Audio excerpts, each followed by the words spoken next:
All right, what's up, everybody? This is your boy K Right back with another video today, man. And today we're going to be talking about some of the lessons and things that I've learned within my real estate wholesaling journey. Let's get into it.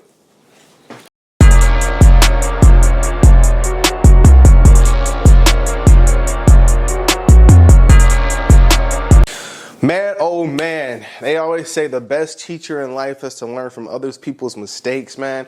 And today, I just want to kind of share with you guys my journey and some of the things that I kind of possibly done differently within my last 3 years of real estate wholesaling, man. So let's go ahead and get into it, man. So first and foremost, man, I will say when it comes to real estate wholesaling and just running a business, period, man, you cannot be cheap when it comes to spending money within the business, man. I definitely had to learn this the hard way. I remember I used to try to, find the cheapest skip tracing, versus paying the actual, I think back in the day, it was like batch leads was like the top people. So like I always used to try to save money as much as possible when it comes to skip tracing and everything like that. Or let me not skip trace as many leads, or let me go with a cheaper provider. When I tend to find out, man, I was really shortcutting my success because I was spending money as far as getting these 10,000 leads skip trace, but the freaking data was crap. Versus if I just went ahead and spent that money with somebody else, I would have got a lot more accurate data. So I'm sending these text messages out, spending money here, but a lot of these are disconnected, wrong numbers, not working. So it's just like inevitably, it ended up costing me more money and time if I just went ahead and just done it in the first place and paid for the leads and got the replicable service instead of trying to save that money and everything, man. So that's one thing. That's rule number one, man. You can't be cheap when it comes to business. You have to invest the money back into the business and put it in there, especially when it comes to marketing, man. Like marketing is the source and bloodline of the business. So you gotta put the money back into the marketing aspect of it. So that was my lesson number one, man.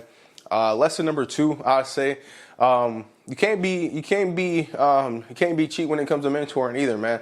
I really don't think I took off as far as my real estate career until I got into a community, which was, at the point time when the first one I had joined was the U with Chris Jefferson. Beforehand, man, I was like, I'm gonna do it myself, YouTube University. I don't want to pay nobody money to do it. Like I can just learn this myself. I thought I knew everything, but I didn't. So once I had joined the U, man, one thing that really took off for me, I was able to be around a lot like-minded people that was doing the business as well as I was. And two, some of these people were doing the business at a higher level than I was at that time. So for one, it gave me people to bounce ideas off of. It helped me see what was possible within the business because other people were doing it. And plus, it was very motivating to be around people that were doing like having 6K months, closing $35,000 deals and everything. I'm just like, damn, this is really possible. Now I'm able to bounce ideas off these people and pick their brains on it and give feedback as far as my business and what I'm doing wrong, So like I said, man, definitely find a community of people that you can bounce ideas off of or just come in and, corral around. And like I said, the business gets hard sometimes. So, man, I'll be sad days like I'm just like, I don't know if this is going to be for me. Just being able to come in and talk to them about it and be like, hey, man, this is what I'm having. They were more than willing to help me out with the business and give me a little bit of encouragement to keep me going.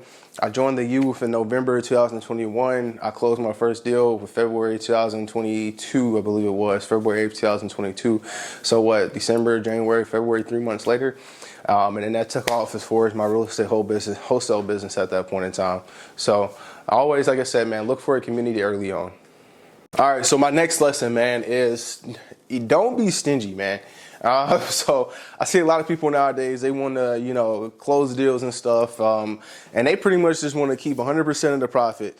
And I get it, man. But one thing somebody made sense to me, they said, would you rather have the whole pie or would you rather have a deal locked up but can't move it? Or would you rather go to somebody, get the deal locked up, go to somebody that has the buyers for you and you just pay them 50% of the deal at that point and both of y'all make money?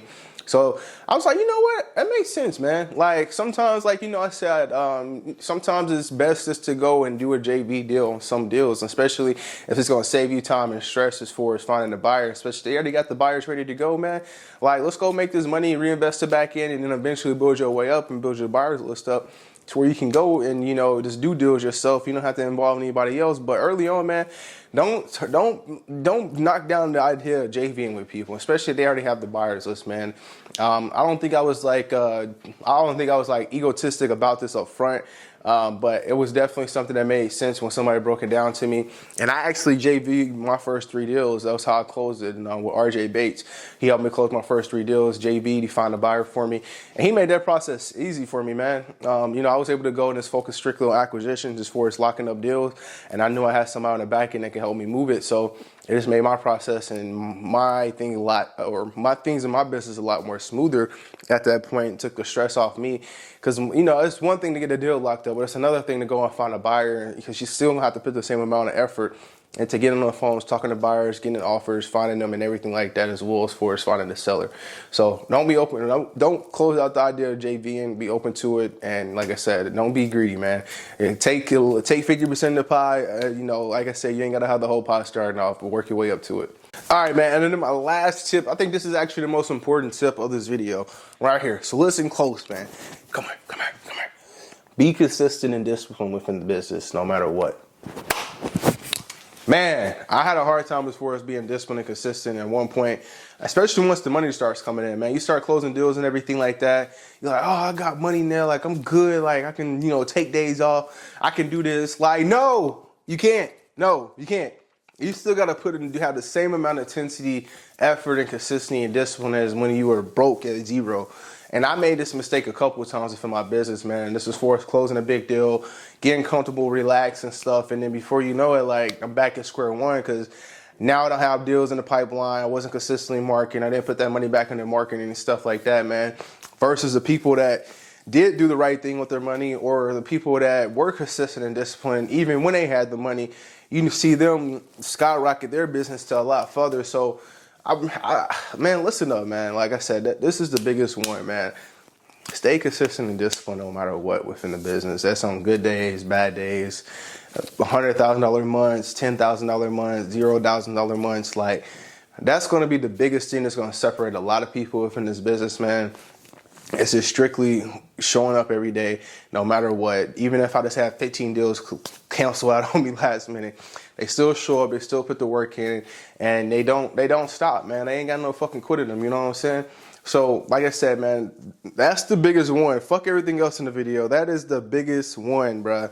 Consistently and disciplined. And I honestly think as long as you're consistent and disciplined in the business, everything else will like pan itself out, bro. Like, you'll figure everything else out. But if you're not consistent and disciplined, you can't never get to that point to figure anything out, because you're not going to be willing to put the work or anything in at that point. So always show up every day for yourself, man, no matter what.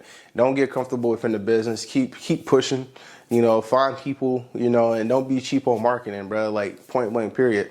So I hope some of these lessons help, man. I'll probably do a part 2 of it, but like I got a lot of stuff I learned throughout these 3 years, man, and I'm still learning, to be honest with you. I don't think I'll ever stop learning. I think once you stop learning, that's when you die. You think you know everything, like you don't. So I'm always a student to the game, man, as much as possible. And I just want to come here and give all my entrepreneurs or my newbies as far as real estate hosts on a little backstory and a little motivation and a little mistakes, man. Learn from my mistakes. Don't make the same mistakes I made within the business. So I hope this video was helpful to somebody out there, man. Leave me a comment down below. Any lessons that you might have that you learned within business, or was any of these tips helpful for you today?